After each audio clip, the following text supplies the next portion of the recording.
Okay, so Geostorm is directed by Devilin, who is predominantly a producer. He's produced a lot of these type of films, world-ending films, and he's a big fan of, obviously, The Librarians. The Librarians.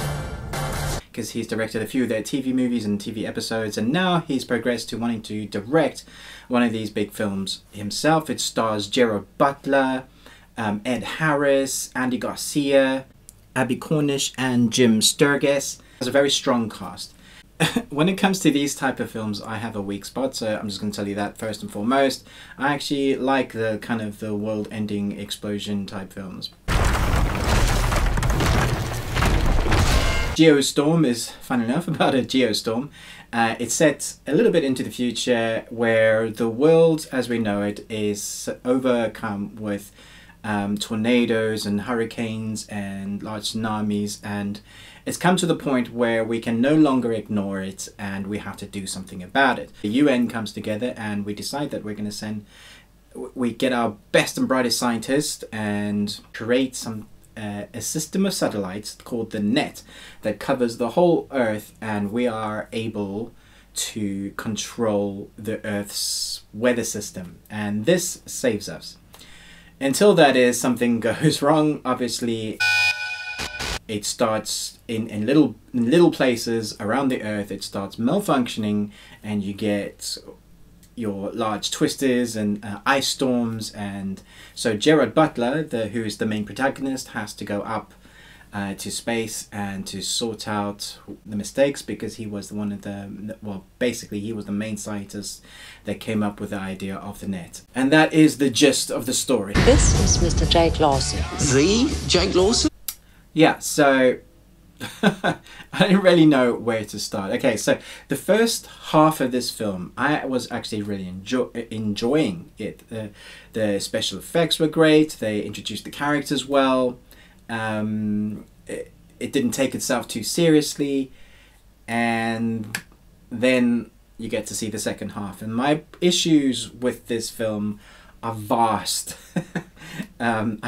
It's really difficult for me to find a place where to review this film from, because it's like you're watching two separate films.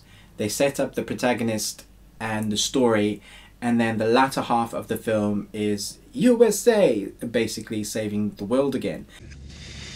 Am I getting fired? And I wouldn't mind it so much if the characters in the film, or the actors in the film, seemed like they wanted to be there. And this is, I think, one of the big faults of the film. It seems like Gerard Butler really doesn't want to be in this film. This is Mr. Jake Lawson.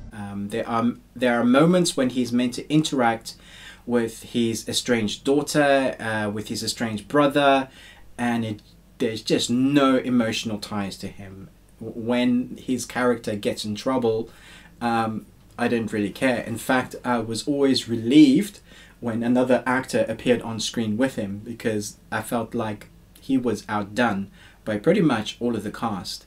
And talking about the big names, Ed Harris and Andy Garcia, they're bit parts. Their characters have not been fleshed out at all. And that's okay, because the character of the film is the Geostorm, and the special effects do look good. There are some iffy parts where you see kind of like CGI cars and you kind of caught off guard a little bit by that, and you can pick out that bit looks CGI, not real. But for the most part, the special effects and explosions, and there's so many, are quite fun and unique and different. For me, the person that stood out in this film was Abbie Cornish, who plays a CIA operative that's got to look after the president, Andy Garcia, and she's in a secret relationship with Sturgess. Nothing I'm forgetting, honey?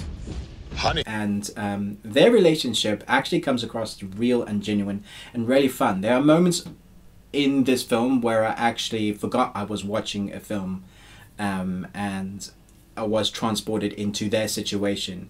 And so the film flows kind of well with them when they're on screen. Barrier. And so there are a number of actors in this film that when it's not Gerard Butler, the film seems to flow okay. So the young actress that plays Gerard Butler's daughter, she outacts Gerard Butler. I feel like I'm coming really harsh on him, but it really seemed like he didn't want to be there.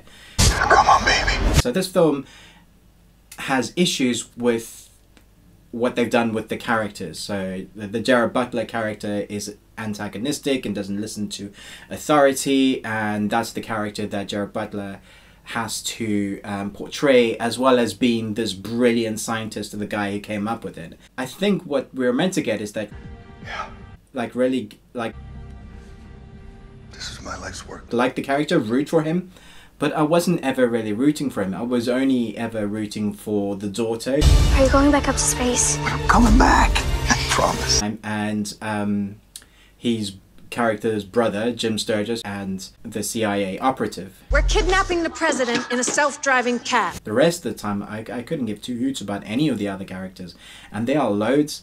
There's a really basic kind of conspiracy story within the Geostorm, which is why the Geostorm was created and what actually happened, and that whole storyline was kind of boring. Someone has weaponized A global satellite. The scripting, the dialogue, oh my goodness, it's awful.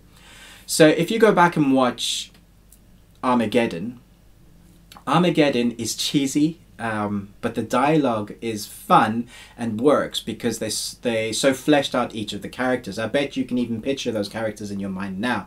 If you think about the character on the nuclear warhead, and he says, I've never felt this much power in between my legs, and he's on top of the nuclear warhead going, no nukes, no nukes. No nukes! No nukes!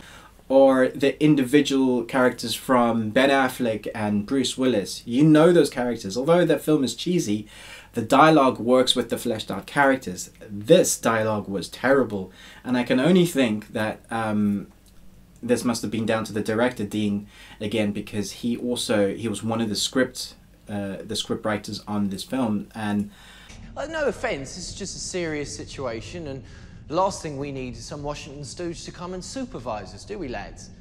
It's just a mess. The dialogue's a mess, and the characters are not fleshed out. The graphics are okay. The score, the soundtrack, man alive, it feels ripped off from right from the get-go. It sounds like your typical Michael Bay film. You know, that just that doesn't sound like it. It reminded me right from the get-go that this was like a typical Hollywood blockbuster popcorn film. And I was under no illusion. I knew what I was going in to see, and I didn't expect much from this. Have a safe trip, sir. Just don't touch anything. We're so done with this type of film. You know, Deep Impact, Armageddon, Twister. Yeah. Trust me, Rabbit is good, Rabbit is wise. These are all films that have done this genre much better. And to get another one, like this, that is not better and doesn't have a decent story, seems just like they're trying to cash in the cash cow I gotta go, Julia, we got cows. of the Hollywood blockbuster. Unfortunately, this Hollywood blockbuster has fallen flat and is pretty crap. I'm going to put this in the Bedong series for bad and wrong, and if I was giving it a rating, I would give it a 1. And that's feeling like it's generous. Bedong. Unfortunately, I think this film is a pile of poo. Thank you for watching my review. We've got loads of other really cool reviews, but really a few fun films you can watch for Halloween-esque type films. So look out for those. We're going to do a few oldie, that kind of golden oldie horror-esque films. Hope you enjoy those. So yeah, if you haven't subscribed to us, do. And please comment down below if you have seen this or you're not going to, or maybe what's your favorite disaster film? What do you think is the best disaster film? Thanks for watching. Bye. Please like and subscribe to Ruby Tuesday.